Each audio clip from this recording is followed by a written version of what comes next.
सत्य सनातन धरोहरों से आप बच नहीं सकते। इनकी जो व्याख्या करने वाले हैं वो गलत करते हैं। अब देखिए गुरु नानक जी से चले आप, गुरु नानक जी भविष्यवाणी कर रहे हैं, गुरु नानक जी सारा कुछ कर रहे हैं, गुरु नानक जी ने सारे सिद्धांत आपके अपनाए, सारे काम किए, उसके बाद जितने गुरु है सबने किए। सबसे लास्ट में गुरु गोविंद सिंह ने अध्याय बंद किया और अध्याय बंद करा और साथ में अपनी जीवनी लिखी विचित्र नाटक।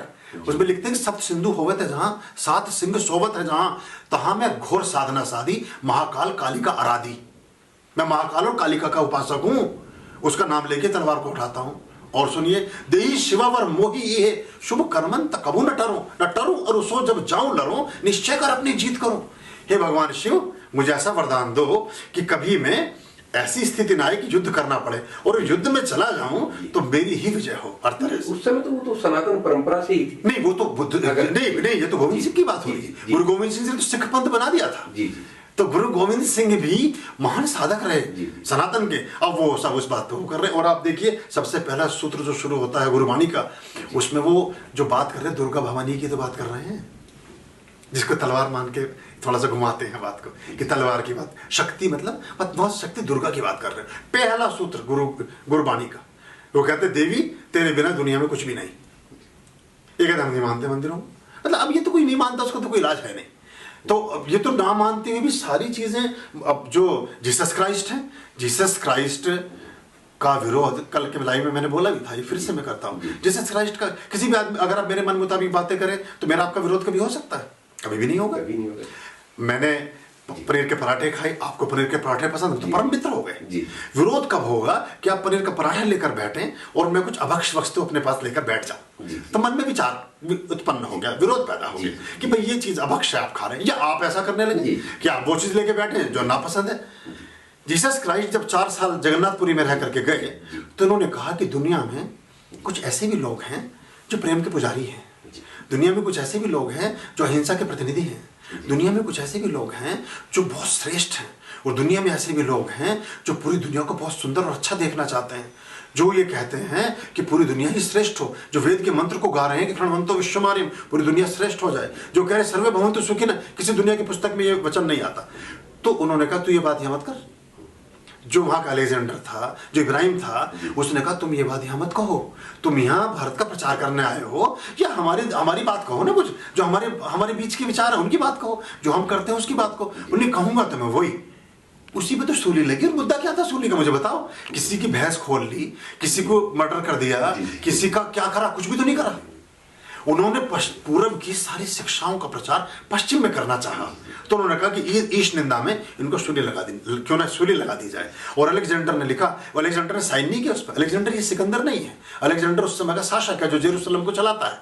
उसकी उसमें वहां के जो धर्माधिकारी थे वो बोले ये तो पूरे पश्चिम को खराब कर देगा, ये तो सारे के सारे इसमें अब हिंदुत्व पैदा कर देगा, ये तो सारे देश आपके सनातनी हो जाएंगे। सारे चर्च, ये चर्च तो था भी नहीं कि सारे जो हम और ऊर्जाओं को मानते हैं, जादू टोने थे, बहुत सी चीजें थे, सब पानी के किनारे जा करके नाग की और क्रोकोडाइल की इनकी सबकी पूजाएं करते थे लोग, बड़े एक बेसिक उसमें रह रहे थे।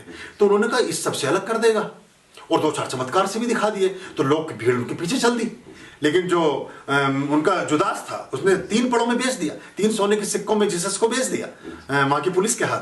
तो जब जीसस को वहां बुलाया गया तो उनसे कहा गया कि आप कहें जो आपने कहा है, कि आप सत्य कहे, आपने ठीक कहा कि नहीं कहा। उन्होंने कहा जो मैंने कहा वो मैंने इस आधार पर कहा कि मेरा परमात्मा से एक संबंध बन गया है, और जब मैं भारत में जाकर के रहा और पुरी में मैंने 4 साल सेवा की, तो मैं तो परमात्मा को अपना पिता और खुद को उनका पुत्र मानता हूं। तो मैं परमात्मा का पुत्र हूं, मैं ईश्वर का पुत्र हूं। ईश्वर का पुत्र, इसे सूली लगा दो। ये अंतिम सेंटेंस था जीसस का, जिस पर सूली लगी कि मैं ईश्वर का पुत्र हूं। उनको तो संबंध, अब मीरा कह रही है मैं उनकी प्रेमिका हूं।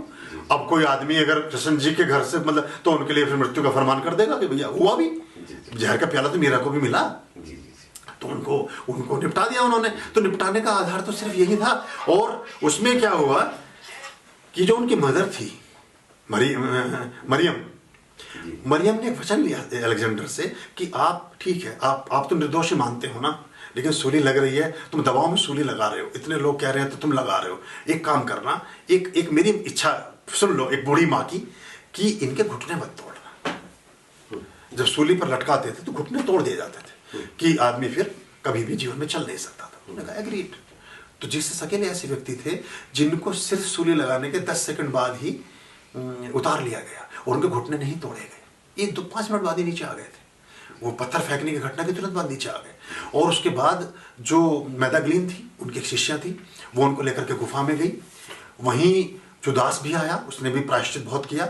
और जब सब लोग पत्थर मार रहे थे तो जुदास ने फूल फेंका, तो जीसस ने आंख खोली। उसने कहा किसने पत्थर मारा? तो उन्होंने कहा पत्थर, ये तो फूल था।